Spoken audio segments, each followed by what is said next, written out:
You are listening to KLRN Radio, where liberty and reason still reign. All writers are prone to becoming so attached to our characters and stories that we struggle to see why a passage may not be working.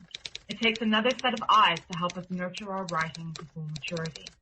At Black Wolf Editorial Services, we strive to enable writers to develop and grow, shaping stories into masterpieces that can stand the test of time. Editing services are provided for all genres and all age categories. Services range from critiques of the short story through to line edits of the full-length novel and copy editing for those preparing for publication. We also offer assistance on generating a writer's bio for your websites, as well as help with those book blurbs and promotional material. We won't abandon you to the masses. We want to celebrate with you in your successes. Black Wolf Editorial Services, nurturing your writing into maturity. For a full list of services and prices, visit us at blackwolfeditorial.com. Individuals and businesses with tax problems, listen carefully. Do you feel like you're losing control over your finances? If you owe over $10,000 in back taxes or have unfiled tax returns, we can help you take back control. The IRS is the largest and most aggressive collection agency in the world, and they can seize your bank account, garnish your paycheck, close your business, and file criminal charges. Take control of your tax problems now by calling the experts at Tax Mediation Services and take advantage of the Fresh Start program and new laws that may allow us to negotiate a settlement for the lowest amount possible. Our team of tax attorneys and enrolled agents can stop collections and get you protected so you can take control of your financial future. Tax Mediation Services is accredited by the Better Business Bureau. Call now for a free case review and a price protection guaranteed quote. Call Tax Mediation Services now at 800-610-9050. That's 800-610-9050. 800-610-9050. KLRN Radio has advertising rates available. We have rates to fit almost any budget. Contact us at advertising@klrnradio.com.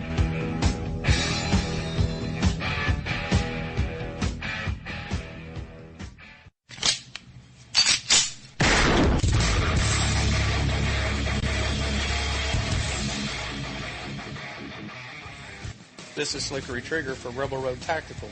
With proper care and feeding, your pistol will be ready when you need it, there to save your life. Shouldn't your gear be that good? Whether you need a holster for comfortable everyday carry or a tough-as-nails holster for your next training course, Rebel Road Tactical has what you need. Check us out on the web at rebelroadtactical.com. Tired of paying outrageous prices for Viagra? Well, we have great news for you. Now you can finally get Viagra at huge discounts. Healthy Man allows you to save up to $500 on Viagra. Why pay U.S. pharmacy prices of $15 per pill or more when you can get Viagra for less than $3 a pill? Call today and get 40 Viagra pills for only $99. This can cost as much as $600 at your local pharmacy. You can't afford not to call us. If you want Viagra at the lowest prices, never pay $15 a pill pharmacy prices again. Get Viagra for less than $3 a pill. Call 1-800-516-7602 today and save up to $500 and get 40 pills for just $99. Healthy Man is fast, easy, and affordable. Operators are waiting at 1-800-516-7602 to take your call right now. Call 1-800-516-7602. That's 1-800-516-7602. Again, 1-800-516-7602.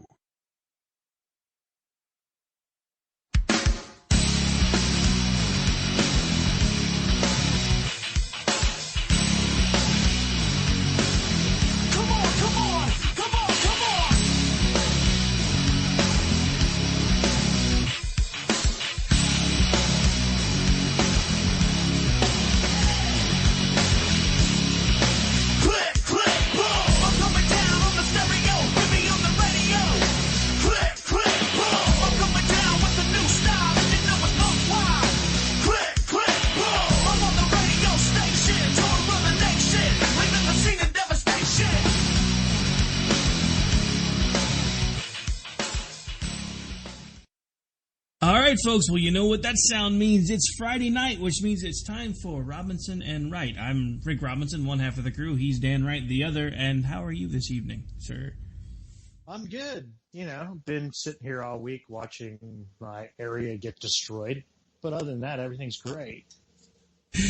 I know we're doing radio, so I can't really say that I could see air quotes, but I have a feeling I heard air quotes around great there a couple of different times. So I'm assuming that was a little bit of sarcasm. But yeah, so for those of you who don't know, he's right in the middle of the crap storm currently going on in the South. So yay, fun times for that. Yeah, and apparently there's protests going on in Atlanta tonight too, and my actual hometown of Mooresville, little tiny Mooresville, North Carolina, had its high school football game postponed tonight because our historic downtown district has a protest going on. Nice. It's really not doing anything to really help matters, I don't think. But, so far from what I've heard in Mooresville, it's at least peaceful. I hope it stays that way. It's gotten a little rowdy in Charlotte again tonight. Well, the interesting thing is watching all this unfold in Charlotte. There's a similar incidents going on it's far from me, but in the grand scheme of things, really not. Tulsa, which is about an hour and 45 minutes. Well, actually, from where I'm at now, probably closer to about 2.5 hours. They actually have had a shooting that I would say for the first time is probably one of the ones where I'm scratching my head going, I really don't understand why this happened or what the cop was doing. So much so that the DA there has already brought charges. First-degree manslaughter has already been pressed. She's out on a $50,000 bond. But the funny thing is, where the shooting looks really, really questionable, and it's not just angry people saying, well, he had a book or whatever the story is for Charlotte. In Tulsa, they're actually getting along. They're getting their point across that, this is not cool. Something definitely went sideways here. But they're not looting. They're not destroying things. They're just actually doing what these people claim to be doing, which is supposed to be peaceful protest. When you're having a race riot, by definition, you cannot call it a peaceful protest. The definition of riot in and of itself involves the word violence. So the fact, and this is coming from somebody with a law enforcement background, so I'm just going to say this. The fact that we keep letting, in these towns, people destroy things, burn things, loot things, and blow up cars and pull people out of cars and beat the crap out of them, that annoys me, because those are not protesters. Those are people that in and of themselves are breaking the law and doing things, in some cases, almost as bad as the very thing that they're supposedly protesting. So why the law enforcement in that area continues to sit on their hands, I really don't know.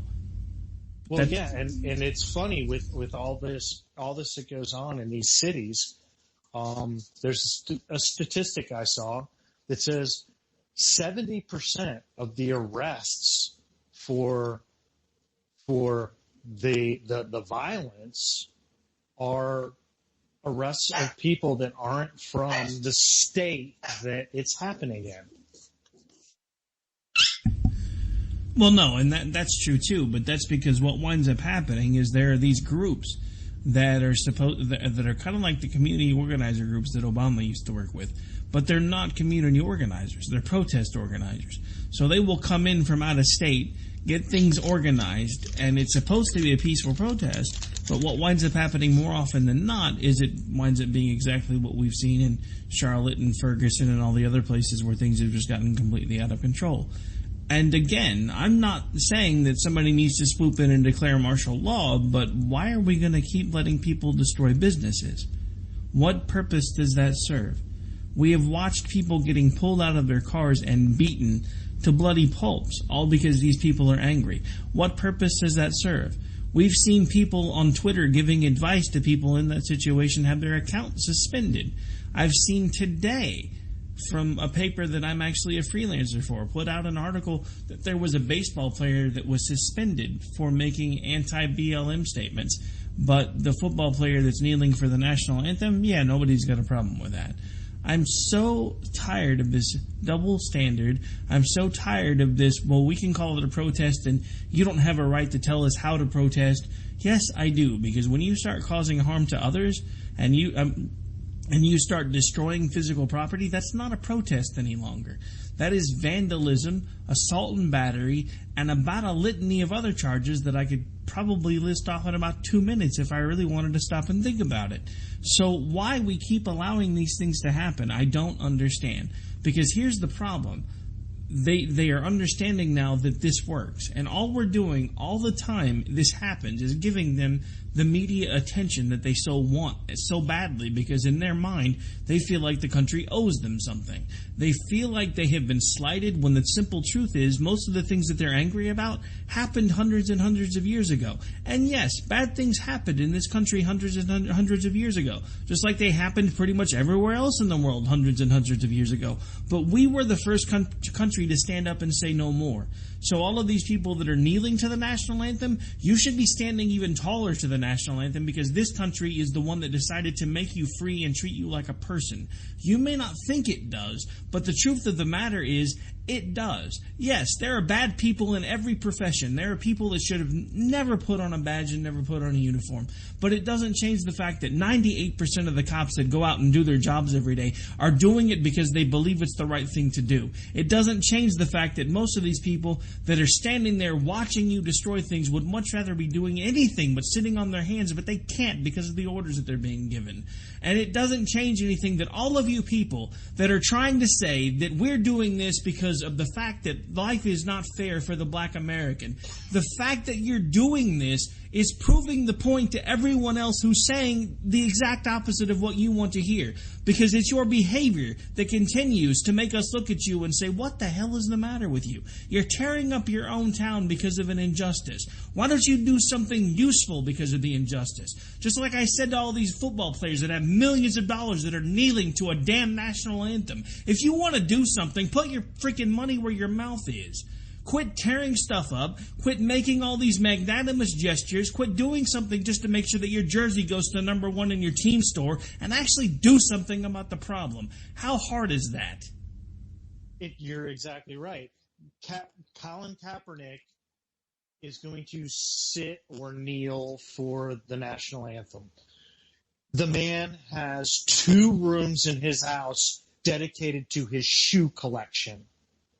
Am I supposed to feel like he's oppressed? He has been given the greatest gift that anybody could be given, the opportunity to get a great education paid for and move on to a job running and throwing a ball, making multi-millions of dollars to do it. And he's going to sit and not honor the country that gave him that opportunity. Now, here in Charlotte yesterday, the Bank of America Corporate Center and all of its outlying buildings, and the Wells Fargo Center and all of its outlying buildings had to be closed. Tens of thousands of employees did not work yesterday. The Epicenter was closed, which houses nothing but retail and restaurants. All of those people who are paid sat home and didn't make any money yesterday. The businesses didn't make any money, and they had to pay to clean everything up because thugs threw trash cans off of the 3rd floor of the Epicenter onto people and broke windows and everything else. What is that accomplishing? It's accomplishing everybody else going, you're a bunch of idiots. That's what it's accomplishing. Yeah, and I guess I said my piece. Yeah, well, I mean, you pretty much nailed it. I mean, because everybody watching it from the outside is looking at this going, why do you guys keep doing this? What purpose is it serving? All you're doing is hurting yourselves because you're damaging your town. And no, I'm not saying go do it in somebody else's town. I'm just saying in general, the whole thing is a really bad premise because you think that by tearing things up and stealing TVs and walking out with whatever else you can carry under each arm, you think you're making things better when in reality you're not. You're not solving a single problem. All you're doing is making the rest of the country look at you and go, And you guys wonder why everybody's afraid to be around you, but then you gripe when they're afraid to be around you. Your behavior is what is teaching other people's behavior. Like I mentioned, the Bank of America Corporate Center. We're not talking about a little 5-story building. 60-story building closed yesterday. A 60-story building. How many employees does a 60-story building and all of its outlying buildings employ? All those people off work yesterday because of this. No, exactly. It's not, if you want to have a peaceful protest, have a peaceful protest. If it had been a peaceful protest, all those people would have been back at work yesterday. No, let's bust windows. Let's throw trash cans off of third floor balconies. Let's do everything. And let's bring in all of our four-wheelers and our motorbikes and tear up all of the public property with them so that now all the taxpayers have to pay for that. That's not helping your cause. It's not doing a thing for your cause. It's making everybody sit back and go, wait a minute, this is the mentality that is causing the problem to begin with. Yeah, the simple fact that there is a segment of our population that thoroughly believe that they are above the law and don't have to follow rules. Everybody talks about the 1% being that way, and a lot of them are. A lot of the rich folks, they find their own ways to not have to follow the rules and not have to follow the laws. But there's another segment of the American community that feels exactly the same way. And no, it's not just relegated to the black community, but the black community is the one that gets the majority of the press for it. And why is that? Because it sells. Unfortunately, that's what the media is anymore. It is not about bringing people the news. It's about selling them the news. And that's where we started going sideways. There was a time when the media was run as a not-for-profit thing. It didn't matter how much money it made because that wasn't why people were doing it. As long as they could pay their bills and as long as they could live comfortably, that was all they were concerned with. But now we've gotten to the point where everything that we ever touch has to make $1 million. It doesn't matter if you can just pay your bills anymore. It doesn't matter if you can just live comfortably anymore. You have to make $1 million. And the only way to make the news make money is to make it sensational. So anything that will make the news sensational becomes a part of the news. And now that we have a 24-hour, 7-day-a-week news cycle, it's become this monster that has to be fed. Otherwise, people lose their market share. They lose their ratings.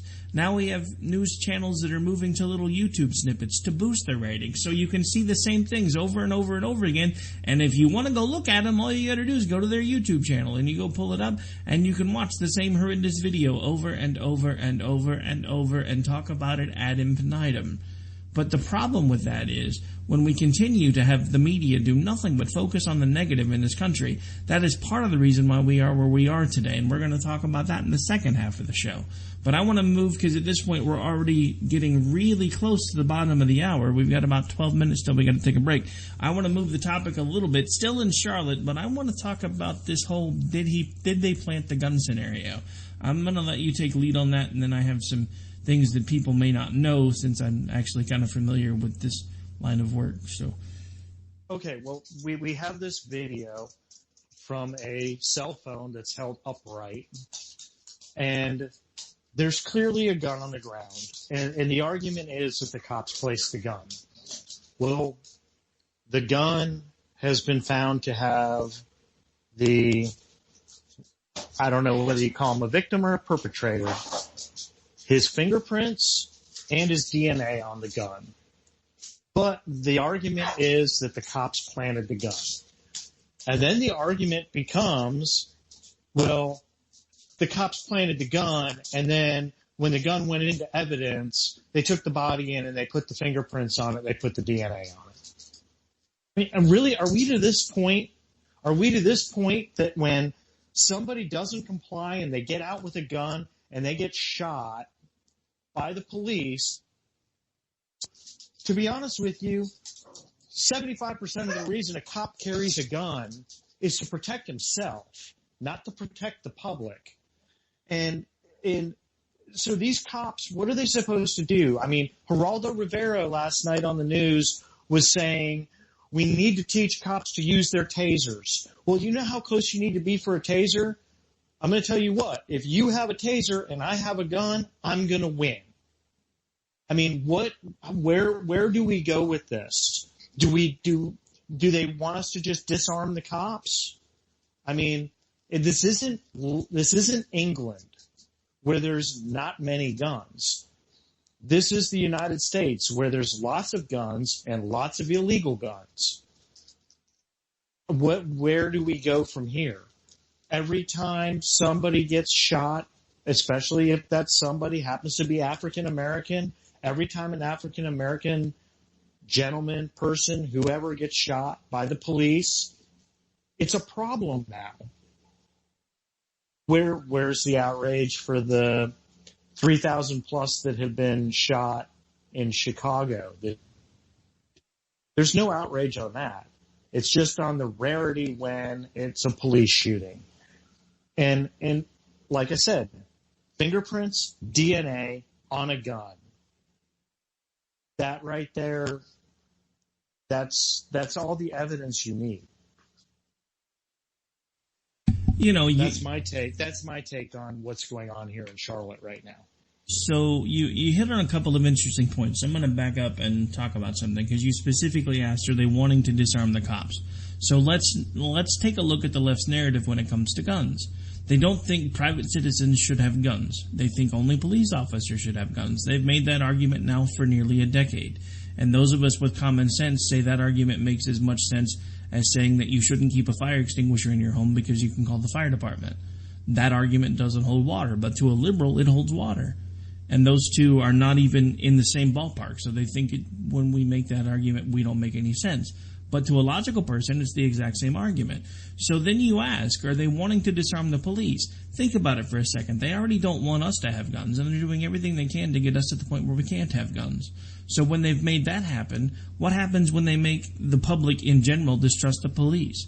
The police will be the next to be disarmed because they do want it exactly what you just talked about. They want us to be like Great Britain or Australia. They want as few guns as possible in the hands of people that can do anything about the crazy crap that they're doing on a daily basis, and that's the whole truth of it. So this in a lot of ways, in my estimation, is being planned, and it's being carried out in ways that we don't see all the stuff behind the scenes.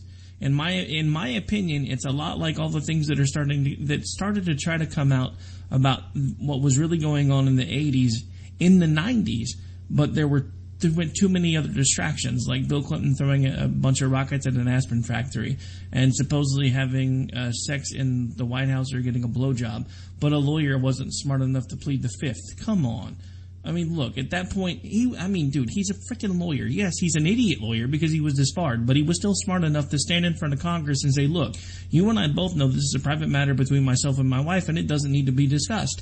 But instead, he fell on his sword. Why did he fall on his sword? Because the same day that he threw missiles at an aspirin factory, the truth came out about the fact that the Reagan administration, mainly run by Bush 41, was actually selling a lot of the drugs that were hitting the streets through the CIA to fund the Iran-Contra war. I think in a lot of ways this is the same thing that's going on here. And I know nobody wants to talk about that, but it's one of the only things that makes sense. Our government no longer has our best interests at heart. They have not for a very, very long time. So we're not really paying attention to what's going on. Yes, there's plenty of blame to go around, and I'm not saying it's entirely the government's fault. But the simple fact of the matter is they are using all of this as a distraction. Even if they're not behind it pulling the strings, they're following an Alinsky playbook, which is never let a good crisis go wasted. So every time there's a chance to put this stuff to bed, the government finds a way to make it worse. A la Obama stepping in, a la somebody calling for more gun control, all the little things that get everybody mad and get everybody divided and start talking and yelling amongst themselves again. But the thing with all of this, you mentioned another thing about the gun. Okay, so the gun has his DNA, likely from the blood. It also has his fingerprints. So I want to know, same thing you asked off air, how did someone plant a gun when there's people recording the thing the entire time? Second of all, for those of you who don't have any type of work in forensics or don't have a law enforcement background, a lot of people don't know how hard it is to actually get fingerprints on a weapon.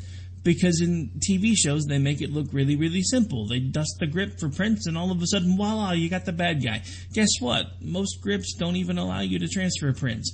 Guess what? Most of the gun oil that people use to clean their weapons on a regular basis, it destroys fingerprints. You know the 2 or 3 places you can usually wind up finding a fingerprint? One, inside the slide, because, everybody's got to clean it once in a while. Usually they'll leave at least 1 or 2 prints behind. On the magazine itself, or on a shell casing. That's where prints are found. So the fact that these people are trying to say that they did all of this, planted a gun at the scene, got his blood, got his fingerprints on it, even after the fact, it would have been nearly impossible to put a dead guy's fingerprints where they needed to be for them to be able to transfer the prints and actually have it show up in evidence.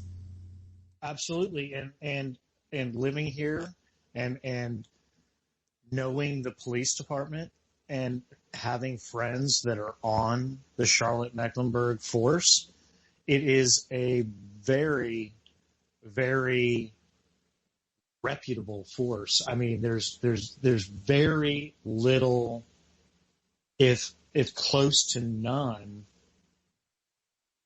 There's no problems in the police force. You rarely hear about anything. I think there was something like 8 years ago, I remember that there was something with a detective and something went south. And that's the only thing that I can really think of that I've heard that there was a problem with our police force. They're well paid, they're well equipped, and everybody I know that works for the Charlotte-Mecklenburg Police Department is happy. It's not a dirty police force. I mean, you had on that scene, I think there were something like 6 to 8 police officers on that scene. You really think all 6 to 8 police officers were in cahoots to frame this guy? I mean, it makes no sense at all. It really doesn't. And here in my hometown, Mooresville, I know plenty of the cops here too. I mean, in this area, there really isn't a problem. The police forces are well funded. The police officers are well taken care of. There's nothing corrupt going on around here at all. There isn't. And I can guarantee you right now that there's a police officer, administrative leave, that's sitting there with his family going, freaking out. His life is getting ruined. Nobody wants to shoot anybody. Nobody. I'm a gun owner. I'm a gun carrier. I do not want to shoot anybody. I know what it's going to do to my life, but if my life depends on it, that's what's going to happen. Nobody, no cop I know wants to shoot somebody. Not a single cop I know. And nobody understands that mentality. Nobody wants to shoot somebody. Nobody in our armed forces wants to shoot somebody. But sometimes you have to. That's the way it is. If it's to protect your life or to protect the life of somebody else, that's the way it is. You don't want to do it, but you have to. And nobody gets that mentality. They think the cops are out there going, I can't wait to pull my gun and shoot somebody. That's not the way it is. Most cops don't ever pull their weapon. Most cops in this country don't ever have to pull their weapon. And an even higher percentage never have to fire it in the line of duty. And they don't want to. They don't want to. I mean, no, you're exactly right. I actually am friends with police officers who are getting to the point where they're about to retire. They've put over 20 years in. And a lot of them that I know that have been in for a long time, they're getting out because of the change in public perception. But most of them that are still leaving are leaving with never having fired their gun on duty unless it was at the training range. That's it. They shoot at paper. Most of the cops in this country never even have to shoot at anything other than paper. But because of this small group that and you're right, there's this perception, and I think unfortunately it has a lot to do with TV and movies, because everybody thinks that everybody that ever pins on a badge is looking to be the next Crockett or Tubbs. nobody that pins on a badge that's there for the right reasons even wants to make a name for themselves. They're just there trying to make the world a safer place. They're there to try to help their community or a community that they work for if they're not able to get on at the police force in the area they live in. And most of them are doing it for the right reasons. But again, I understand that there are people in every profession that shouldn't necessarily be there.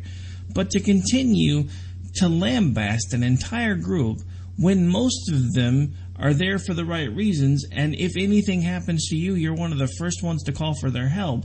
That's what keeps running through my head with all of this, with all the protests and everything else, was just about, what was it, a week and a half ago when somebody that was fairly high up in a local Black Lives Matter movement somewhere was robbed, and the first thing he said was, we need more cops? Exactly. I mean... Exactly. That just in Charlotte the other night during the protests, I posted the video on my Twitter account. I mean, what does a white kid in a parking garage have anything to do with a cop shooting? Yet, he gets bum rushed by 10 people, punched, thrown to the ground, his pants ripped off, his wallet stolen, and beat up in the middle of a parking garage. And you know why? Not because he's a cop, because he's white. He was just walking through a parking garage. How does that even translate to the problem that you even think is going on? How does this all translate? I don't understand it. I don't understand the mentality at all. No, I mean, I don't either. But at this point, we have hit the bottom of the hour, so we're going to have to take a really quick break. When we come back, the phone lines are going to be open. I'm actually noticing we already have a caller on the line, so you'll be the first one when we come back on. So I will we'll get back to you as soon as we take the break, but we've got to pay some bills. When we come back, we're going to change gears. We're going to talk about the big shakeup with Ted Cruz today and give those of you that are listening the opportunity to call in and give us your opinion too. But of course, we'll also have lots of opinions of our own. We will be right back. This is the Robinson and Wright Show when you're listening to us live on KLNRradio.com.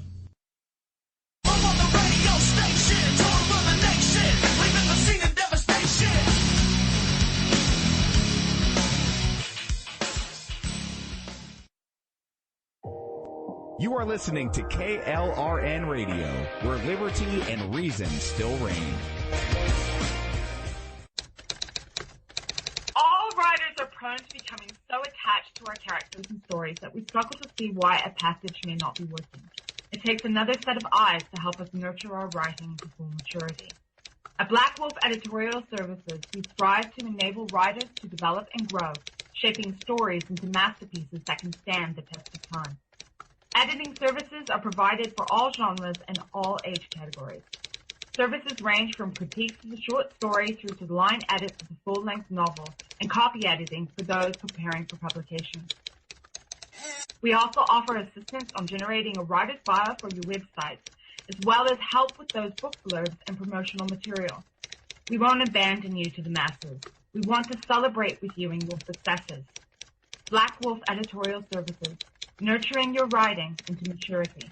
For a full list of services and prices, visit us at blackwolfeditorial.com. Individuals and businesses with tax problems, listen carefully. Do you feel like you're losing control over your finances? If you owe over $10,000 in back taxes or have unfiled tax returns, we can help you take back control. The IRS is the largest and most aggressive collection agency in the world, and they can seize your bank account, garnish your paycheck, close your business, and file criminal charges. Take control of your tax problems now by calling the experts at Tax Mediation Services and take advantage of the Fresh Start program and new laws that may allow us to negotiate a settlement for the lowest amount possible. Our team of tax attorneys and enrolled agents can stop collections and get you protected so you can take control of your financial future. Tax Mediation Services is accredited by the Better Business Bureau. Call now for a free case review and a price protection guaranteed quote. Call Tax Mediation Services now at 800-610-9050. That's 800-610-9050. 800-610-9050. KLRN Radio has advertising rates available. We have rates to fit almost any budget. Contact us at advertising@klrnradio.com.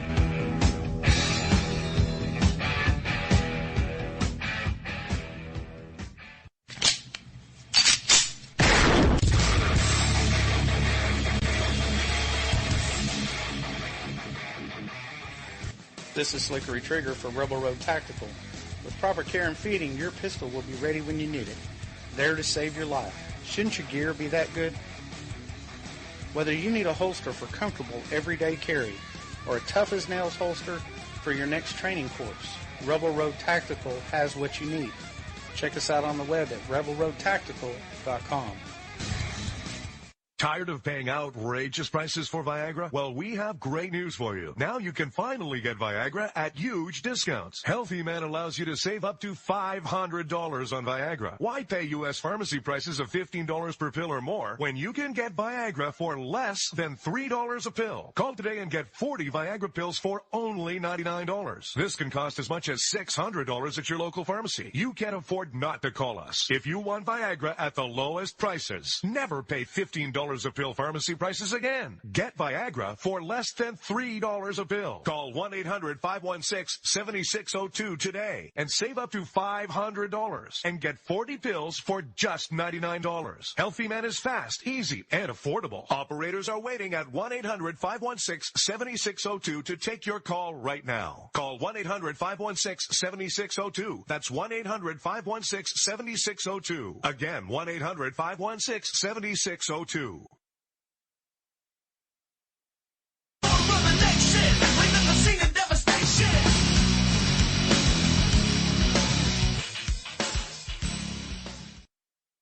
All right, folks, we are back. We are live right on KLRNradio.com. You are listening to Robinson and Wright, and as promised, we do have a caller. It looks like it's actually Jess from Jess's POV who decided to call in and weigh in on the Ted Cruz debacle. So I'll just go ahead and let you start off. What exactly are your thoughts on the fact that he decided to endorse Donald Trump today? I was kind of watching this, and I don't focus on U.S. politics at all. I've been tied up with catching stuff from the UN General Assembly all week, so I've been watching everybody else's politics.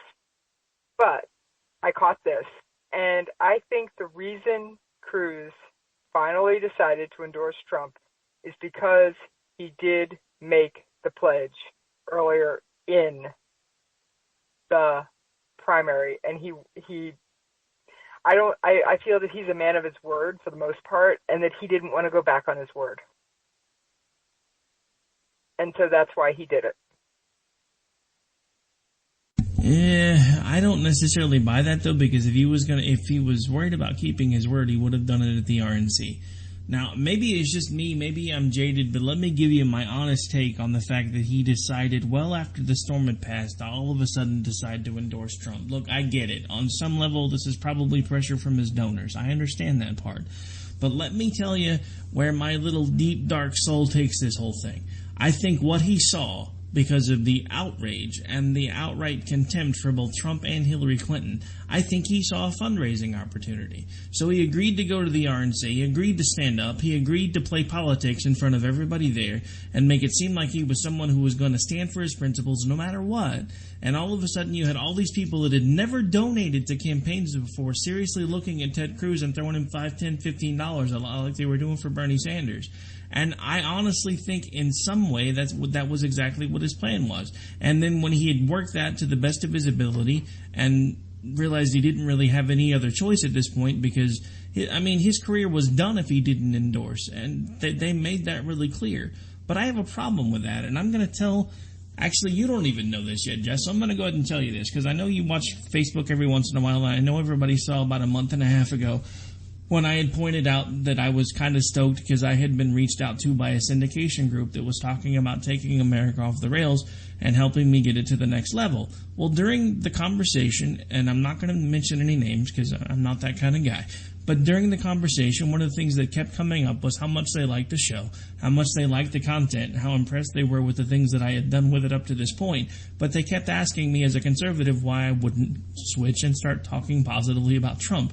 Eventually, the deal fell apart because I wouldn't switch and I wouldn't talk about Trump. So we're talking about people that were offering to hand me money, help me find sponsors. All I had to do was throw in with Trump. I could be probably doing this full time right now and making money, but I couldn't look myself in the mirror and do it. So the deal fell through. So that's why I'm angry with Cruz, because don't make it look like you've got principles until it's time to actually stand up and then fold. That makes no sense to me. Yeah, you're right. I watched him at the RNC. Hang on, guys. We're both talking over each other. Hang on. Let's let Jess, since she called in, let's let her have a minute, and then we'll move on. As you know, I don't live where I vote, right, Rick? I vote in one area and live halfway across the country. I understand. Sometimes that's happening around the world. So I've actually already cast my vote. Now, I'm not going to explicitly say who I did or did not vote for, but I am going to say never Trump, never Hillary. And since you know where I'm registered, you know exactly what the rest of that story is. Yes, I know where you're registered, so I understand who you voted for. Because the state I'm registered in doesn't accept write-ins, or I would have had more choices. But I might as well let the cat out of the bag. I'm registered in Oklahoma just like Rick is. And so I had 3 choices on the ballot. Trump, I couldn't do it. Hillary, really couldn't do it. Or Gary Johnson. Don't really agree with him, but I decided after weighing the choices and weighing the options, as limited as what I had, that I could at least cast the vote, even though Oklahoma is going to go red. Let's just face it. Oklahoma will go red. And so I decided that I would vote for Gary Johnson, the Libertarian. If nothing else, my vote may help future voters in Oklahoma have more than 2 choices on the ballot, because that's how it used to be. And that's where I am today as well, folks, because I don't align with Trump. I definitely don't align with Hillary, and in most cases, I don't even align with Gary Johnson. But the simple fact of the matter is, my state, as she was just talking about, has very arcane voting laws. So we're actually working on trying to change that, and that means that in order to hopefully keep the Libertarians on the ballot, they have to carry at least 15% of the vote. I don't know if they're going to get there. I think with somebody like Austin Peterson, they probably could have. But with Gary Johnson, I don't think it's going to happen.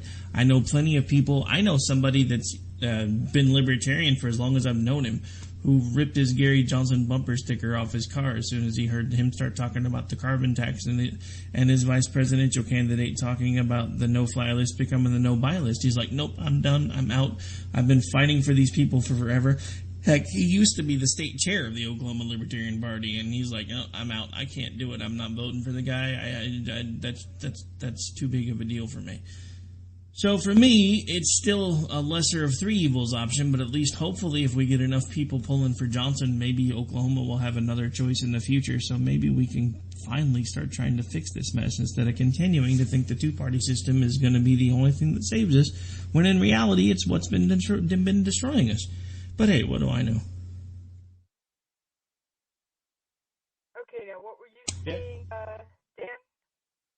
Well, I was just saying, I mean, I sat there and I watched Ted Cruz at the RNC, and I watched him, and I wasn't a Cruz supporter, but I watched him give that speech and say, vote your conscience. And I was like, thank you. Thank you for being at the RNC and saying that. And that's what I'm doing, and that's what I've always done my whole life. And now he's just Trump. It really, like Rick said, it just really kind of upset me today. I'm not a huge Cruz supporter. But I loved what he said. And to me, what he said means absolutely nothing now. I mean, it means something, but it doesn't mean anything to me that he said it. It really doesn't. I mean, if you're just going to go with your donors, everything else, I mean, to me, he just became establishment today like everybody else. To me, I mean, I was a Rubio supporter. To me, Rubio right now should be sitting back, pointing his finger at him and laughing, because Rubio hasn't endorsed Trump like Cruz is doing. Rubio just kind of said, well, I guess I just got to do it, whatever. Trump's kind of coming out like, yep, it's just, this is it. This is the way we need to go. We need to beat Hillary. I mean, Rubio really didn't want to do it, you know, and I got a lot of heat when Rubio did it. The 2016 sucks. That's what I'll say. I'll just leave it at SMOD 2016. If I could write it in, I would, just on principle. I can write it in. To write it if I could, but where's the reset button? Somebody please come up with a reset button? One that actually works, unlike the one Hillary gave to Putin? Can we find the DeLorean from Back to the Future, get it up to 88 mile an hour? That might work. Yeah, I'd be willing to try that too, Rick. Can we, knock Trump out of the election in the primaries? I wouldn't have cared if he got a couple of rounds of debates and loudmouthed officer the first couple and then got squashed like a bug. Okay, it would have been cute and amusing. But at this point in the race, he's flat out dangerous. They both are. Well, no kidding. Would you rather have cyanide or plutonium pellets? Take your pick. Can I choose a bologna sandwich? Sorry. I'll give you a bologna sandwich laced with polonium. No, that's all right. I'll pass. So, like I said, it's a dumpster fire. I mean, we say it really truly is. I mean, literally the two worst candidates in the history of presidential elections in this country are running against each other. The two absolute worst candidates. The two that, I mean, honestly, Lindsey Graham would be killing Hillary right now. Lindsey freaking Graham would be killing Hillary right now. I would take Lindsey Graham. I would take Lindsey Graham. Can you imagine having to pull the lever for Lindsey Graham, though? I just don't. I would. I don't think I could pull do the lever for Lindsey Graham before I'd. Well, I mean, you know me, I'm a libertarian. I would pull the lever for Lindsey Graham before I'd pull the lever for Gary Johnson. Don't ever say the word lever and Johnson in the same sentence again. Just saying. Reminds me of that hashtag I kept getting hit with last 3 weeks. Feel the Johnson. Like, you guys need a better hashtag. I used to post the Feel the Johnson memes all the time. I mean, but then since 4 years ago, he's gone so far left. I liked him 4 years ago. I did. He was actually a Republican 4 years ago running on the Libertarian ticket. Yeah, well, he's now, and I'm not sure what, but he seems to think carbon tax is a good idea, which is kind of crazy to me. But heck, even Trump came out not too long ago and said that we needed to take a more serious look at climate change. So I guess that's just kind of becoming the inevitable thing too. You know, it's interesting because another thing that this Cruz thing taught me today is, you know, much like Bernie Sanders kept saying that the only reason he was really there because he knew in his heart he probably couldn't win, and then he started doing fairly well against her, so he started thinking maybe he could. But in the beginning, when he was talking to people about it, he's like, look, I'm under no illusions that I'm actually going to win the White House, but I'm here to change the face of politics forever. And he did that because now both major ticket politicians are using a lot of his same ideas. Hillary's gotten on board with the free college stuff. Trump has taken his child care plan, modified it a little bit, put a supposed slightly Republican spin on it, now it's no longer socialism. But what this election cycle has taught me as well is now Donald Trump has forever changed the face of politics in this country. Because now it will no longer be unacceptable to go after a candidate's family. It will no longer be unacceptable to tell people bald-faced lies to their face. Up until now, politicians have had a really big track record of stretching the truth. Having just enough truth in there where if you really tried to call them on it, they weren't necessarily being dishonest, they were just embellishing in a lot of ways. Donald Trump doesn't just embellish. He makes up his reality as he goes along, and he's a half a breath away from becoming the president of the United States. So, I mean, who are we going to put in office, a career criminal or a pathological liar? And you pick which one I'm talking about, because they're both kind of the same. Well, and you brought up Bernie Sanders. Hang on.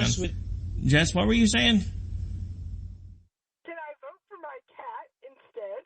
Well, I think you. Place their meetings that wouldn't stuff anything up. Well, I mean, you might be able to. Don't you have like some sort of a parody account where your cat's like a politician or something? Yeah, I do. But Rick, you brought up Bernie Sanders. I mean, and though I didn't agree with pretty much anything he said, I had a lot of respect for him. I really think his message would have been better had he just stuck with his guns and not gotten 100% behind Hillary. I respected him for standing on what he believed. Not that I believed in what he believed, but I respected him. He pulled it earlier, but he pulled exactly what Ted Cruz pulled today. It's the same thing. I lost respect for him. I had respect for him because he stood there and he believed in what he was saying, and now I don't believe he believed in what he was saying. No, exactly. But that's the thing. At the end of the day, and it's just like something I put out on Twitter right before we went on the air. Look, everybody keeps talking about how these movements need leaders. Conservatism needs leaders. For those that are leaning more socialist, they feel like the socialistic movement needs leaders. Look, conservatism or whatever other belief system you choose to espouse doesn't necessarily need leaders. What it needs is all of us that adhere to those values to remember that principles actually used to matter and they need to matter again. Because what today showed me was Ted Cruz is no more principled than anyone else. Because at the end of the day, he fell in line, took his licks from the party, and now he keeps on ticking as a Republican. Okay, that's fine, that's great. But here's the thing. Everybody keeps telling me, well, Ted Cruz is still going to be principled. Ted Cruz is still going to fight for us because Ted Cruz is a man of the people. Does anybody remember when they used to say the same thing about John McCain? And look where he is now. Ted Cruz took his first steps to becoming the next John McCain. Because there was a time when people talked about John McCain the same way they talked about Ted Cruz up until today. And you mark my words, in a few years from now, they're going to be talking about Ted Cruz the same way they talk about John McCain now. Because he proved to the GOP that he was a whipping boy and that they could control him. And that's exactly what he did today. He lost his standing within the party, he bowed, he kissed the ring, and now they know they've got him. So watch, they're all going to fall in love with him again. All these people that hated him for so long because he wouldn't bow, he wouldn't break, and he wouldn't go along with party politics when it really mattered, they're going to love him now because they know they've got him right where they want him. And he's going to be the next John McCain within the next 10, 15 years. I guarantee it. That is, of course, provided we're still here. Yeah, and let me... And I do want to, I want to give you a shout. I said I'd never do this, but I want to give a shout out to a friend of mine, Jay. She came out today. She was an ardent Cruz supporter, and she had a tweet today that it almost broke my heart. But she literally had a tweet, and she just said, all right, basically I've given up on you, sweetheart. You're done. And she hasn't been the ardent, like, attack everybody else because you don't like Cruz or anything, but she's always loved Cruz. And I want to give her a shout out because today she said, you know what, that's it. She basically put out a tweet and said, "Honey, lose my digits." You know, and I'm seeing that he's let down a lot of people today. He really let down a lot of people today. All right, Jess, you get the last word before we take a break. We're going to extend the show probably by about 10 or 15 minutes, so we're going to let Jess wrap up this segment, then take a break. We'll be right back to wrap up the show. I guess I have somewhat of an altruistic view at things, and I was thinking that maybe Cruz just finally got over the fact that Trump essentially lied about his family, his father, and insulted his wife and children, which I agree is absolutely reprehensible. My opinion on children of politicians, if they are under 18 and are not on the stage and not spouting opinions, they are off limits. If they are a spouse on the stage and they start talking for the candidate, that puts them in game as far as what they're saying and maybe even their delivery.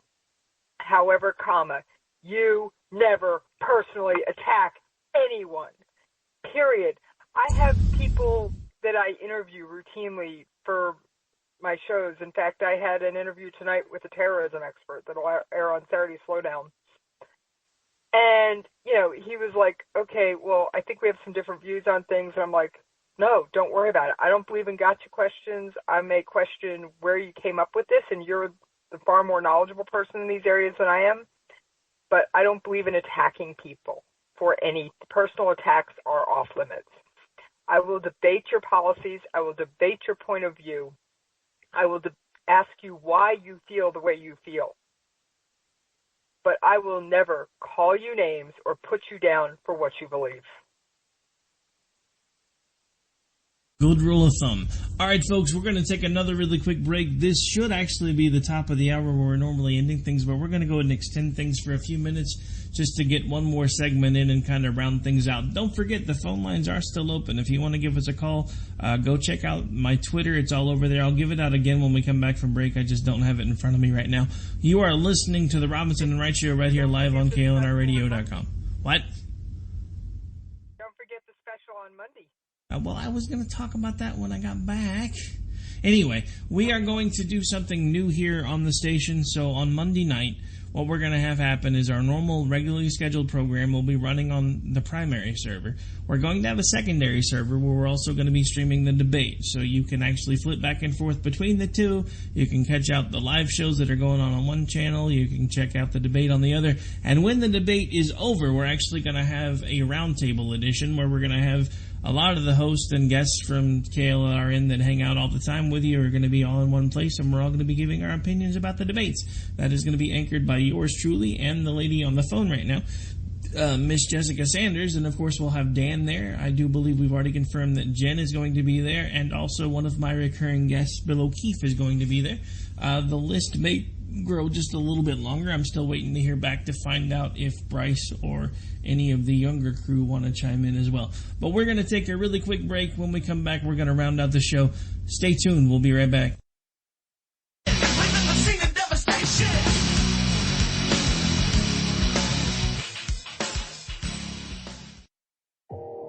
You are listening to KLRN Radio, where liberty and reason still reign. All writers are prone to becoming so attached to our characters and stories that we struggle to see why a passage may not be working. It takes another set of eyes to help us nurture our writing to full maturity. At Black Wolf Editorial Services, we strive to enable writers to develop and grow, shaping stories into masterpieces that can stand the test of time. Editing services are provided for all genres and all age categories. Services range from critiques of the short story through to the line edits of the full-length novel and copy editing for those preparing for publication. We also offer assistance on generating a writer's bio for your website, as well as help with those book blurbs and promotional material. We won't abandon you to the masses. We want to celebrate with you in your successes. Black Wolf Editorial Services, nurturing your writing into maturity. For a full list of services and prices, visit us at blackwolfeditorial.com. Individuals and businesses with tax problems, listen carefully. Do you feel like you're losing control over your finances? If you owe over $10,000 in back taxes or have unfiled tax returns, we can help you take back control. The IRS is the largest and most aggressive collection agency in the world, and they can seize your bank account, garnish your paycheck, close your business, and file criminal charges. Take control of your tax problems now by calling the experts at Tax Mediation Services and take advantage of the Fresh Start program and new laws that may allow us to negotiate a settlement for the lowest amount possible. Our team of tax attorneys and enrolled agents can stop collections and get you protected so you can take control of your financial future. Tax Mediation Services is accredited by the Better Business Bureau. Call now for a free case review and a price protection guaranteed quote. Call Tax Mediation Services now at 800-610-9050. That's 800-610-9050. 800-610-9050. KLRN Radio has advertising rates available. We have rates to fit almost any budget. Contact us at advertising@klrnradio.com.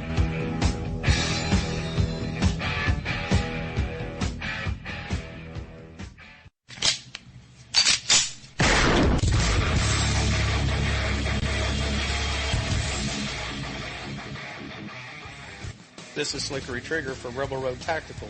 With proper care and feeding, your pistol will be ready when you need it, there to save your life. Shouldn't your gear be that good? Whether you need a holster for comfortable everyday carry or a tough-as-nails holster for your next training course, Rebel Road Tactical has what you need. Check us out on the web at rebelroadtactical.com.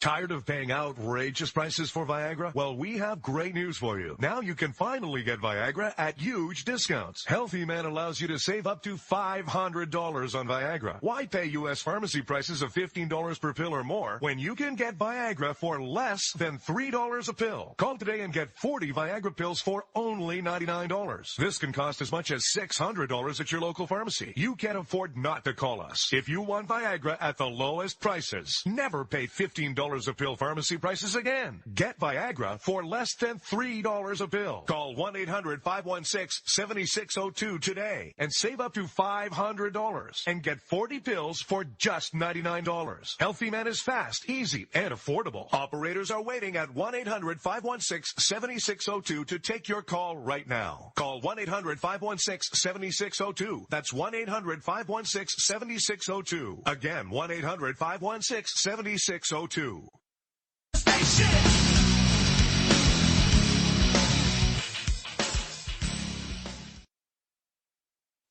All right, folks, we are back. We are live. We're into the extended segment of the show. Here in just a few minutes, we'll get back to regularly scheduled programming, which should be the Rhino Report kicking off as soon as this one ends.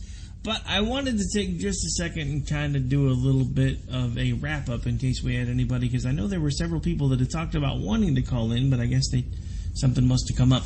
So I just wanted to extend things out just a little bit, give them a chance to talk a little more, in case they had any opinions on it. And again, look, I understand with Cruz on one level exactly why he did what he did. But what upsets me is he did the exact same thing that I had the opportunity to do. I could have gone in with this syndication company that was seriously looking at the show. They were offering to invest money. They were offering to help me find sponsors. They already had a list of stations they were going to be putting the show on, and all I had to do was go Trump. Those of you who have listened for a very long time know how much I want to leave the day job and everything else that I do behind and do the writing and the radio full time. I was literally looking at an opportunity to do that and told them no. Not because it's not what I want to do, not because I didn't start looking at the dollar signs and everything else they were putting in front of me and saying, look, this is really something that I could do for a living until it dries up and then I could just retire. But it was because it would have made me become something that I'm not. Look, no one is perfect. I'm not perfect. I've done things in my past that I'm not comfortable with, and everybody has moments in their past that they wish they could take back. So I'm not trying to tell you that I'm standing up as this paragon of virtue. What I'm trying to tell you, though, is principles have to still matter somewhere. Yes, I could be working from a studio and making money and writing articles and making all this money, all if I would have done this one thing, which is basically give up a part of me to be able to do it. But I still would have had to look at my family every day, and I would have been, well, you guys are taken care of. but I really am not enjoying what I'm doing anymore to get you here, because now I'm having to tell people things I don't believe in. Look, I don't care if this ever makes me a dime, and the simple fact of the matter is it already has made me a dime. It's actually made me several dimes. It's not making the kind of money that I was hoping it was going to make 7 years ago when I started it, but it does make me money. The simple fact of the matter is, though, I don't care how much money it makes me if I have to sell my soul to get to the point where I'm making money. And in my strict view of it, that's exactly what Cruz did today. He sold his soul to remain a part of the GOP. And what irritates me most about this move is if he would have remained true to his principles, even if Reince Priebus had kept his word and excommunicated Ted Cruz from the party, there would have been a lot of people that would have still stood with him. And there are several of us that are looking at trying to form new parties. And I know of at least 3 groups that are all in the works of trying to figure out ways to make a home for conservatism. I actually happen to be a part of one of them. So does Dan. So he would have had somewhere to land if he would have simply stood on his principles. And what upsets me the most about all of this is if you listen to the chatter behind the scenes, he already knows his career's done. He knew his career was done no matter which way he went. He probably might have gotten one more term in the Senate from Texas only because they were still pretty well behind him. I know a lot of folks in Texas right now that are still behind him. But at the same time, I bet you his percentage points have dropped drastically today for doing what he's done. And look, I understand, again, that he made a choice. And I'm not going to say whether he made the right choice for him or the wrong choice for him. But I'm telling you, for me personally, it was the wrong choice. Because I faced the same type of crossroads. And I had to choose. And I chose to be able to look myself in the mirror, look at my family every day, and say, even if nothing else comes from this, I'm standing and fighting for what I believe, not caving just to get from point A to point B. And that's what Cruz did today. He caved to try to hold on to his political career. At what cost, though? Exactly. And, I mean, you know kind of where I stand. I left the Republican Party 13 years ago. I came back for this election. I supported Scott Walker first, but then I really latched on to Marco Rubio. I supported him monetarily. I went to rallies. I met him. Everything else. It came time to vote in North Carolina. Rubio didn't stand a chance. But I came back to the Republican Party for this election to beat Hillary Clinton. I voted for Cruz in my primary because he stood a chance against Trump in the primary. I didn't vote for the guy that I went to rallies and supported and was vocal about on social media and everything else and gave money to because of my principles. That I actually voted against myself. And now I sit here and watch the guy I voted for against my principles, and the guy that I loved his speech at the RNC. Now he's just basically said, screw you. It doesn't mean anything because I need to keep my career. What you did means nothing because I need to keep my career. I'm done. It's over. It's over. I mean, I've already taken the time to re-register as an independent. I had an R next to my name for 9 months, and it's done. Well, I had an L next to my name for about 6 so far. I think it's about done too, though. To be honest, I'm not sure. I was a libertarian all that time, but I kept myself registered as an independent. I was an independent. I couldn't. There was too much disarray in the Libertarian Party too, which again we saw this year. You know, I actually was kind of riding the fence between Republican and libertarian when Austin Peterson came on the scene. Because I was like, okay, well, now I've got guys that I like in the Republican Party and guys that I like in the Libertarian Party, but I know with these people in the Republican Party, there's no chance Hillary can win this election. And what happened? What happened is we got hosed.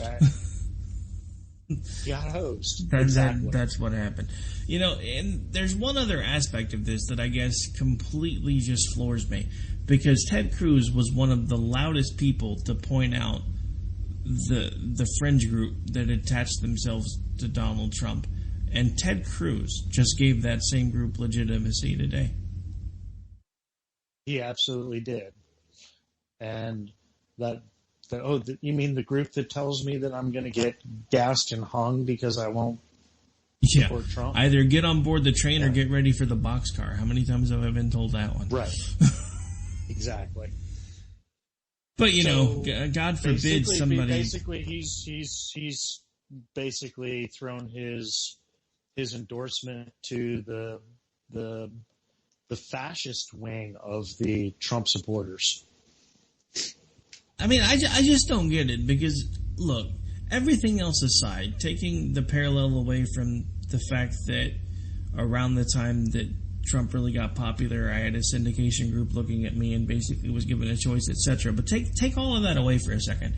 If Donald Trump had said what he said about my dad, there's no way in hell I would ever endorse that man. I would look straight at everybody in the Republican Party that's telling me you can either endorse this man or you can leave, and I would flip them the double California howdy and say deuces, because I'm out, because I'm not going to sit here in a party that makes me endorse a man that said my father was somehow responsible for the JFK assassination.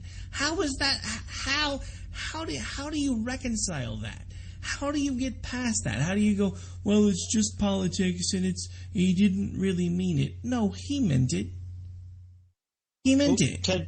Ted Cruz's dad is not my dad, and John McCain is not my dad. And what he said about John McCain solidified exactly where I am right now. I will never support, never vote for, and if he becomes president, will not recognize him as my president after John McCain. And I'm not a John McCain fan. But you know what I am a fan of? I'm a fan of the fact that John McCain is a patriot. And John McCain went to war. And John McCain spent time in a prison camp and got beat. And he has been physically disabled because of his imprisonment. And what did Donald Trump say about him? He said basically that John McCain was a loser because he got caught. That is who we want for president of the United States? That a veteran who spent time in a prison camp for going to fight for his country was a loser because he got caught. That's who I want. That's who I want for my president. Everybody, I'm not going to say everybody that wants Trump believes that, but the people that call me an idiot for saying I won't vote for Trump because of that, what am I supposed to think of them? Because they're the same ones that are telling me that I'm going to get into the boxcar or I'm going to get strung over the wall because I'm a traitor. You know, and I support John McCain.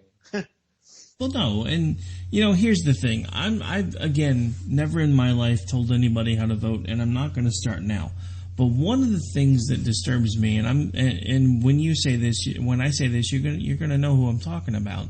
We have lots of people that we know that are reluctant Trump supporters, but they've seen the things that those of us that have stood up against it and said, no, there's no way, it's not going to happen. They've seen what we've gone through. So in some ways, no, I don't mind the fact that they're basically looking at it and saying, look, in my estimation, he's the best choice. I'm not sure how their logic got them there, But what does hurt a little bit is them watching everything that we've gone through and them still voting for the guy when in some ways they have to understand that by voting for that man, they're legitimizing the very things that they say they don't want this party to stand for. The very things that we've been telling people for years it didn't stand for are now part and parcel of the Republican Party. Everybody used to talk about how the racists really were the Democratic Party. Well, guess what? That's not true anymore. Everybody used to talk about how everybody on the other side of the argument used to talk about how in 1960-something, when the Civil Rights Movement passed, the party switched places. And all of us that were Republicans were looking at them like they were nuts, going, what do you mean the party switched places? We're not a bunch of racists. We're not the rednecks you guys portray us to be. But guess what? They are now. And they ran to it willingly with open arms. And at this point, look, you can like what I'm about to say. You can hate what I'm about to say. I don't care if you are a dyed-in-the-wool Trump supporter or you're somebody that's pulling a lever for him because you don't feel like you've got a choice. You need to come to terms with the fact that you are legitimizing the biggest bunch of hateful people on the planet and making them feel like they have a voice, because that's what they're going to get with Trump. And that's why, in my estimation, he needs to be stopped at almost all costs. I'm not telling anybody to vote for Hillary, because I myself am not going to be voting for Hillary. But even those of you that are reluctant Trump voters because you feel like you don't have any other options, I'm asking you to look in the mirror and look at yourself and ask yourself, can you stand a world where you have given legitimacy to the alt-right? Because if he becomes president, that will be exactly what happens. The Democratic Party has already given legitimacy to Black Lives Matter. We're gonna have to spend the next 20 years undoing that mess. If we give legitimacy to the alt-right movement, we're gonna have a race war within the next 10 years, if not sooner. Yeah, and that's my whole thing is, and you've seen me and heard me say this. The thing that scares me the most about Trump is the fact that if he does get elected, and he's already done this, it's already happened, but it will be solidified even more. If he screws it up, we won't see anything in the way of conservatism for 20 years if we're lucky. 20 years if we're lucky. Because even everybody that has opposed Trump, it doesn't matter, because the left is just going to bunch us all together. We're all the same thing. We're not. That's where you and I, and we've talked about this and we know what we've worked on. The two-party system is done, but can we really see the two-party system done? It has to be done, because it's not a two-party system anymore. It's the good old boys in Washington, and then it's a bunch of us ragtags on the outside going, this is bullshit. And that's how I feel about it. And we're all going to get lumped in together, no matter what. Conservatism, I don't even like using the word anymore. I don't even like calling myself a conservative. Because if you call yourself a conservative, as far as the left is concerned, you're a racist alt-right hater. That's what it's become. And it's going to be worse if he wins. It's going to be 40 years of him, and then 20 to 24 years of the left running everything. Or it could even be worse. I actually envision under Trump that within 4 to 8 years the parties will merge. I don't think there will be a two-party system anymore, because there already really is no difference between the two. I think it will get to the point where... You have right-wing socialism and left-wing socialism running right now. That's what's running for president. It's all socialism. Yeah. I mean, it pretty much is. Okay, so one last thing real quick that I just noticed that came across my timeline, because it goes back to the first story we were talking about before we changed over to Cruz. I'm seeing a report from a paper called The Christian Times. Apparently there was a report that Keith Lamont Scott, the gentleman who was just shot in I'm getting tired. What state do you live in again, Dan? North Carolina. Charlotte, North Carolina. There we go. I'm really starting to get tired, folks. I am so sorry. Apparently, there is a report from his criminal record that indicates he had shot a handgun at Texas officers in 2005. Imagine that. Now, as a former law buff and guy that at some point thought he was going to be an attorney and kind of went the entire different direction, I understand prior bad acts, if he was on trial right now, wouldn't be considered admissible. So I understand that. But it still goes to character and intent. And in my opinion, it brings a whole new direction to the wife or the girlfriend or whoever was in the car screaming, "No, Keith, don't do it. Don't do it, Keith." Because they know he had already done it once before.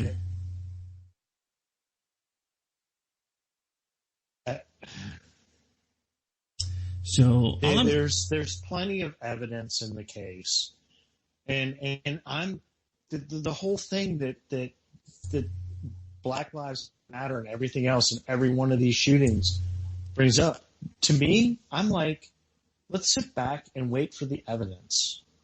I want to see the evidence. I'm not going to sit here and say it was justified.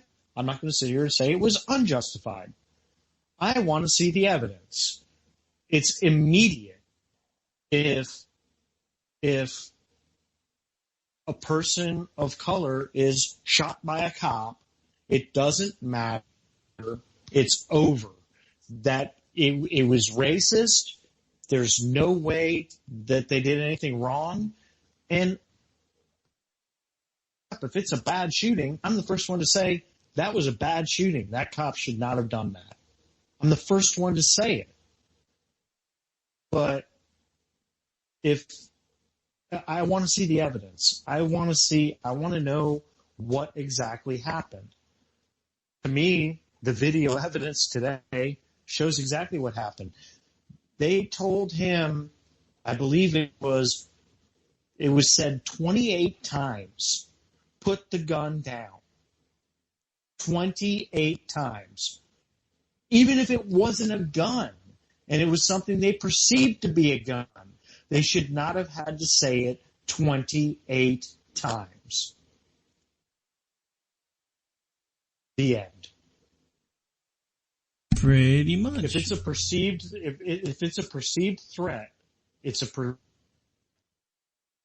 that cop wants to go home to his wife and kids at the end of the day. What's he supposed to do? Stand there and go, okay, show me what you got. I'm going to put my gun in my holster. Show me what you got. Is that how he's supposed to do it? I mean, they're human too. They think they act like cops are robots. They're not. They're human. They want to go home to their family at the end of the night. Comply. Put down whatever it is you have in your hand. Get out of the car. Put your hands behind your head. If you want to say it's police harassment at that point, say it's police harassment. Guess what? You're still alive. Go get an attorney. But exactly. You brought up a point nobody's talking about. The simple fact of the matter is he had something in his hand. The cops perceived it to be a weapon. At that point, whether it's a weapon or not, when the cop tells you to put it down, frickin' put it down. I mean, how is that not common sense? It's not, well, officer, look, it's not a gun, and you hold it up even higher, then you get shot because they think it's a gun and you're about to point it at them. If it's not a gun, then you set it down. And then after everything is said and done, when they've done their searches and they've got you in custody or whatever else it was they were going to wind up doing, depending on the situation, then you say, look, officer, I want to show you that. See that right there in the seat? That's what I had in my hand. That's a gun. That's not a gun. That's a book. And it would have been a completely different scenario if he would have just followed the instructions. And I don't understand why no one is talking about that. Because you said it. They had to tell him 28 times to put whatever it was that was in his hand down. If he would have done it on time one, it would have been an entirely different scenario. And he would still be here today. And if it was a book and he was being harassed, he would have a criminal case. Or a civil case for being harassed. Exactly. But he doesn't. Because he didn't follow the instructions of the police officers. And that's another thing, and then we really do got to get out of here. But that's another thing that drives me crazy, because you keep hearing all these things over and over again about these black people. They're like, well, I have to have these talks with my children and tell them how they need to act around the police because I don't want my children to get shot. Let me clue you in, folks. White people have those same damn conversations with our children about cops. It's not because we're afraid they're going to get shot. It's because cops are in a position of authority. And every once in a while, if you do something too crazy, they don't have a choice but to react. That's exactly what happened in Ferguson. There was a man who had pushed around his mom probably for the last 4 or 5 years because he was probably two head taller than she was. And he didn't have any discipline at home because she couldn't do it.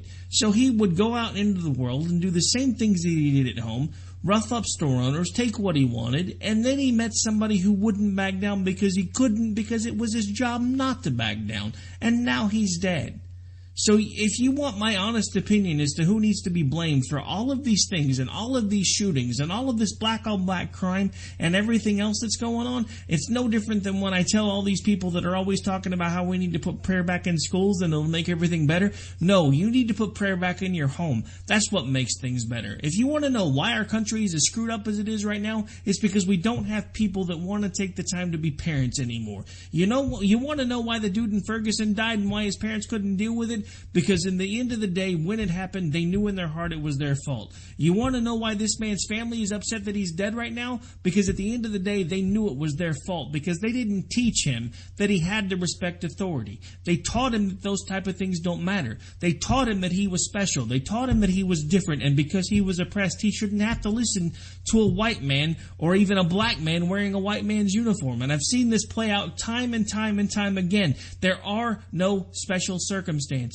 You have no choice but to respect authority. If you cannot do that and cannot follow simple commands in a high-stress situation, you are going to wind up getting yourself or someone else killed. So if you think you're so special that you don't have to follow the commands of the police, do yourself a favor, lock yourself in your apartment, have your food delivered, and don't come out again. Exactly. I was gonna say, Rick, my father was a cop in the Air Force. And I was taught, especially once I started driving, my dad told me, you get pulled over, you get into any kind of anything with the police, you get pulled over, you put your hands on the steering wheel, you listen to everything that police officer says, and you say yes, sir, or no, sir. You give him what he needs. You comply. If he ever asks you to get out of the car, you get out of the car. You get out of the car with your hands out of your pockets. And if he asks you to turn around, you turn around. If he asks you to put your hands on the car, you put your hands on the car. If he asks you to put your hands behind your back, you put your hands behind your back. If he asks you if you have anything on you that you shouldn't, you tell him yes or no. That's what my dad taught me. And that's what I would do if I was pulled over. That's just the way you do it. These men have a job, and their job is to make sure that everybody is living within the law. And if you're not living within the law, it seems that you don't comply. I mean, I'm not saying that that's necessarily the case in this case. He was told 28 times to drop the gun. Whether what he had in his hands was a gun or not, I don't know. Sure looks like it's sitting on the ground. But if you just do what the police officer asks you to do, and it's within his rights to ask you to do it, everything will be fine. It really will. And there's people out there say, well, you're white, so everything will be fine. No. If you get out and do everything you're asked to do, everything will be fine. 99.9999999% of the time. And even if it's not, there's stuff that goes sideways with white people too. It does. Stuff goes or two. It happens. But here's the thing, though. If you're complying, even if something goes sideways, you're still most likely going to be alive at the end of whatever goes sideways, and then you have legal recourse. But if you act like an idiot, then you become a stain on the sidewalk, and that's just as blunt as I can put it. All right, at this point, we have got to go because my son's going to be calling here in a few minutes, and I got to shut things down. This has been Robinson and Wright. We have been live with you right here on KLNRradio.com. Don't forget to tune in Monday night. Now, Monday night, you'll have a couple of different choices. We're going to have our regular live stream going for folks like Daniel Stafford and everybody else that typically runs, and then we will also have the debate streaming on a special events channel that we have set up. And then after the debate, we're going to have a roundtable with myself, Dan, Jessica Sanders. We're also going to have Bill O'Keefe, and Jen from my other co-host is going to be with us. And I'm still trying to see if I can narrow down maybe either Jackson Richmond or Bryce Robbins to sit in with us as well, because I'd kind of like to get a bit of a younger perspective. Maybe if I can get both of them, that would even be better, because Bryce is more liberal. Jackson's more conservative, so that should be even more entertaining. But we have got to get out of here, so, and also as a reminder, Finding Common Ground and Opinion Nation will be reruns tomorrow. Bryce has a college debate thing going on, and we didn't find out about it in time to get anything pre-recorded. So we're going to run some older shows, some classics. It'll be fun. It'll be great. And I'll be back with you Monday morning, and then pulling a double, I'll be on with you pretty late Monday night after the debate. We're out. Have a good night, folks. And actually, before I forget, Dan, why don't you remind folks where they can interact with you when you're not on the air with me? They can find me on Twitter at 1911G.